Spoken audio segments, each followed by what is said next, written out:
Hello everyone, welcome to Neso academy.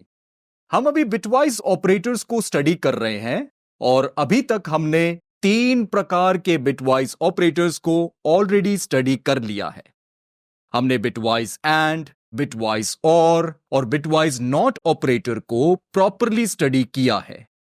अब हम इस लेक्चर में चौथे टाइप का बिटवाइज ऑपरेटर स्टडी करने वाले हैं, जिसका नाम है बिटवाइज एक्सॉर ऑपरेटर। तो चलिए बिना किसी देरी के इस लेक्चर को शुरू करते हैं और देखते हैं कि इसके टॉपिक्स क्या है। सबसे पहला टॉपिक है बिटवाइज एक्सॉर ऑपरेटर। मैं सबसे पहले आपको बिटवाइज एक्सॉर ऑपरेटर के बारे में अच्छे से समझाऊंगा और फिर इसके बाद हम दूसरे टॉपिक की तरफ बढ़ेंगे, जिसमें हम डिस्कस करेंगे use case bitwise XOR operator का। यानी हम जानेंगे कि बिटवाइज एक्सॉर ऑपरेटर का यूजफुलनेस प्रोग्रामिंग वर्ल्ड में क्या है। तो कुल मिला के इस लेक्चर में है 2 टॉपिक्स। चलिए शुरू करते हैं पहले टॉपिक से, जिसका नाम है बिटवाइज एक्सॉर ऑपरेटर, और जानते हैं कि यह होता क्या है। हम एक बात जानते हैं कि बिटवाइज एक्सॉर ऑपरेटर को रिप्रेजेंट किया जाता है कैरेट सिंबल से। यही मैंने यहां पे लिखा है, it is represented by the carat symbol. दूसरा पॉइंट है result is 1 if 1 bit is 1 and the other is 0। Bitwise XOR का रिजल्ट 1 तब होता है जब एक बिट 1 होती है और दूसरी बिट 0 होती है। यह कॉम्बिनेशन जरूरी है। अब इस बात को हम टेबल के जरिए भी अच्छे से समझ सकते हैं। यहां पे मैंने ये टेबल ड्रॉ किया है। इसमें 3 कॉलम्स हैं। पहले 2 कॉलम्स ऑपरेंड्स ए और बी के लिए हैं। ये दोनों सिंगल बिट के ऑपरेंड्स हैं। और तीसरा column A bitwise XOR B के लिए है।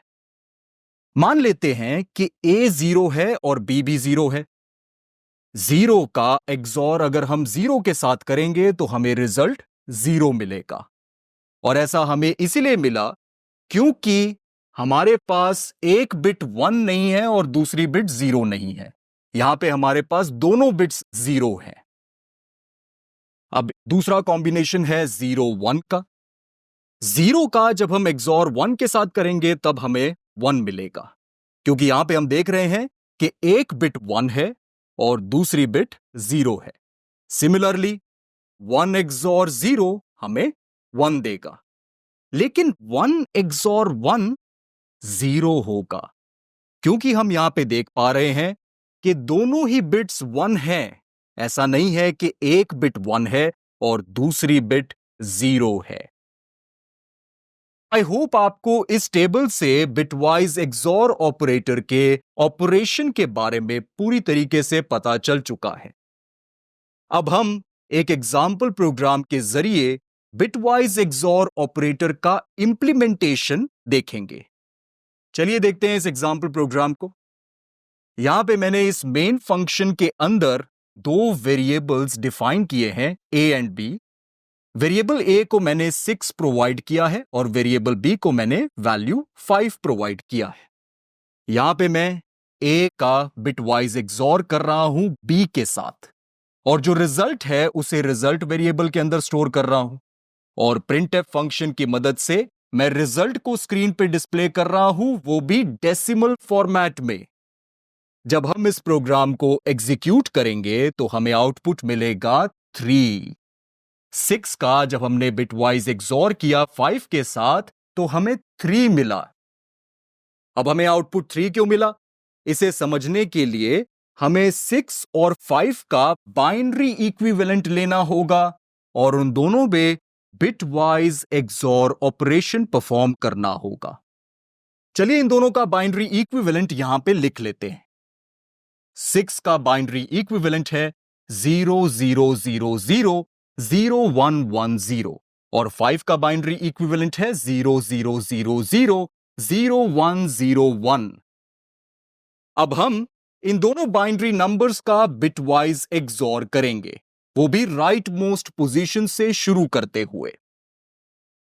यहां पे हमारे पास है 0 1। 0 XOR 1 होता है 1। ये हम टेबल से भी देख सकते हैं। 1 XOR 0 है 1। 1 XOR 1 है 0। 0 XOR 0 होता है 0। और बाकी इन कॉम्बिनेशंस के लिए भी हमें जीरोस ही मिलेंगे हमारे रिजल्ट में। तो हमारे पास जो रिजल्ट आ रहा है वो है 0 0 0 0 0 0 1 1। और हम देख सकते हैं कि ये बाइनरी नंबर 3 के इक्विवेलेंट है डेसिमल में। इसी वजह से हमें आउटपुट में भी 3 ही मिल रहा था। आई होप आपको इस प्रोग्राम के जरिए बिटवाइज एक्सॉर ऑपरेटर का इंप्लीमेंटेशन क्लियर है।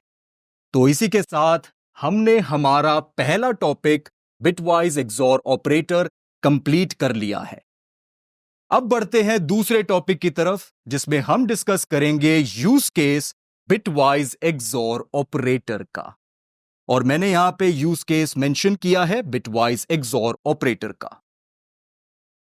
It is used to toggle a specific bit. Bitwise XOR operator की मदद से हम किसी बिट को टॉगल कर सकते हैं एक बाइनरी नंबर के। बिट को टॉगल करने का मतलब है बिट को फ्लिप कर देना, यानी कि 0 को 1 बना देना या फिर 1 को 0 बना देना। आई होप आपको टॉगल का मतलब क्लियर है। अब आप ये सोच रहे होंगे कि हमने बिटवाइज नॉट ऑपरेटर के केस में भी तो यही किया था। बिटवाइज नॉट ऑपरेटर का यूज भी इसी पर्पस के लिए होता था, वो बिट्स को टॉगल करने में मदद करता था। देखिए, बिट्स को टॉगल करने में बिटवाइज नॉट ऑपरेटर यूज तो किया जाता है, पर वो एक बाइनरी नंबर के सारे बिट्स को टॉगल कर देता है, यानी कि सारे बिट्स को फ्लिप कर देता है। लेकिन अगर हमें बाइनरी नंबर के स्पेसिफिक बिट्स को फ्लिप करना है तो हम बिटवाइज एक्सॉर ऑपरेटर का यूज कर सकते हैं। आई होप आपको ये यूज केस क्लियर है। अब इसे एग्जाम्पल के जरिए भी समझने की कोशिश करते हैं। मान लेते हैं हमारे पास ये बाइनरी नंबर है 0001 0010। हम चाहते हैं इस बिट को टॉगल करना, यानी कि राइट मोस्ट पोजीशन से फोर्थ पोजीशन वाली बिट को हम टॉगल करना चाहते हैं, यानी इस 0 को हम 1 बनाना चाहते हैं। ऐसा हम कैसे कर सकते हैं? देखिए, इसके लिए हम बिटवाइज एक्सॉर ऑपरेटर का यूज कर सकते हैं, पर बिटवाइज एक्सॉर ऑपरेटर एक बाइनरी ऑपरेटर है। इसे 2 ऑपरेंड्स की जरूरत है। यहां पे हमारे पास सिर्फ एक ही ऑपरेंड है। दूसरा ऑपरेंड पाने के लिए हमें बिटवाइज एक्सॉर ऑपरेटर के टेबल को रेफर करना होगा। देखिए, यह था वो टेबल बिटवाइज एक्सॉर ऑपरेटर का। आप यहां पे देख सकते हैं कि जब हम 0 का बिटवाइज एक्सॉर कर रहे थे किसी बिट के साथ, तो हमें वो बिट एज इट इज मिल जाता था। लेकिन जब हम 1 का बिटवाइज एक्सॉर किसी बिट के साथ करते थे, तो वो बिट टॉगल हो जाता था, यानी कि बिट फ्लिप हो जाता था। यहां हम देख सकते हैं कि 0 1 बन जा रहा है जब हमने 0 का बिटवाइज एक्सॉर 1 के साथ किया। वहीं 1 0 बन जा रहा है जब हमने 1 का बिटवाइज एक्सॉर 1 के साथ किया। तो एक बात क्लियर है, अगर हमें किसी बिट को टॉगल करना है तो हमें उस बिट का बिटवाइज एक्सॉर 1 के साथ करना होगा। यहां पे हम इस बिट को टॉगल करना चाहते हैं, तो हमें हमारे दूसरे ऑपरेंड में इसी पोजीशन पे 1 चाहिए। वही हम बाकी की बिट्स एज इट इज चाहते हैं हमारे रिजल्ट में, तो हमें दूसरे ऑपरेंड में इन बाकी पोजीशंस पे जीरोस चाहिए। तो हमारा दूसरा ऑपरेंड है 00001000। अब हम जब इन दोनों का बिटवाइज एक्सॉर करेंगे तो हमें रिजल्ट मिलेगा 00011010। आप देख पा रहे हैं कि ये 0 1 में बदल चुका है, और यही हम चाहते थे। और ये बाइनरी नंबर वैल्यू 26 के इक्विवेलेंट है, वो भी डेसिमल में। ये हम देख पा रहे हैं। तो इस प्रोसेस से हमें यह क्लियर होता है कि बिटवाइज एक्सॉर ऑपरेटर की मदद से हम कैसे एक बिट को टॉगल कर सकते हैं। अगर आप एक से ज्यादा बिट्स को टॉगल करना चाहते हैं तो उन स्पेसिफिक पोजीशंस पे आप 1 सेट कर दीजिए, आप उन बिट्स को टॉगल कर पाएंगे। तो आई होप आपको यह कॉन्सेप्ट पूरी तरीके से क्लियर है। अब हम इसका इक्विवेलेंट प्रोग्राम लिखने के लिए भी तैयार हैं। इसके लिए हम दो वेरिएबल्स लेंगे। मान लेते हैं हमारे पास वेरिएबल्स हैं a and b। Variable a के अंदर हम इस बाइनरी नंबर का इक्विवेलेंट हेक्साडेसिमल स्टोर करेंगे और वेरिएबल b के अंदर हम इस बाइनरी नंबर का इक्विवेलेंट हेक्साडेसिमल स्टोर करेंगे। आपको ऑलरेडी पता है कि एक बाइनरी नंबर को हेक्साडेसिमल में कैसे कन्वर्ट किया जाता है। मैं वो प्रोसेस दोबारा से नहीं बताऊंगा। इस बाइनरी नंबर का इक्विवेलेंट हेक्साडेसिमल है 12 और इस बाइनरी नंबर का इक्विवेलेंट हेक्साडेसिमल है 08। तो हमें हमारे हेक्साडेसिमल नंबर्स मिल चुके हैं, हमें हमारे वेरिएबल्स भी पता है और हमें ऑपरेशन के बारे में भी पता है। तो हम हमारा प्रोग्राम लिख सकते हैं। कुछ इस तरह से हमारा प्रोग्राम नजर आएगा। इस मेन फंक्शन के अंदर मैंने ये दो वेरिएबल्स a एंड b लिए हैं और इनमें मैंने वैल्यू स्टोर की हैं 0x12 एंड 0x08। ये दो हेक्साडेसिमल नंबर्स मैंने स्टोर किए हैं इन दोनों वेरिएबल्स में और यहां पे मैं a का बिटवाइज एक्सॉर कर रहा हूं b के साथ, रिजल्ट को रिजल्ट वेरिएबल के अंदर स्टोर कर रहा हूं और printf फंक्शन की मदद से मैं रिजल्ट को डेसिमल फॉर्मेट में प्रिंट भी कर रहा हूं। तो जब हम इस प्रोग्राम को एग्जीक्यूट करेंगे हमें आउटपुट मिलेगा 26 और ये एक्सपेक्टेड आउटकम है, ये हम देख पा रहे हैं। तो इससे हमने ये समझा कि बिटवाइज एक्सॉर ऑपरेटर का यूज केस क्या है और उसका हमने इंप्लीमेंटेशन भी देख लिया।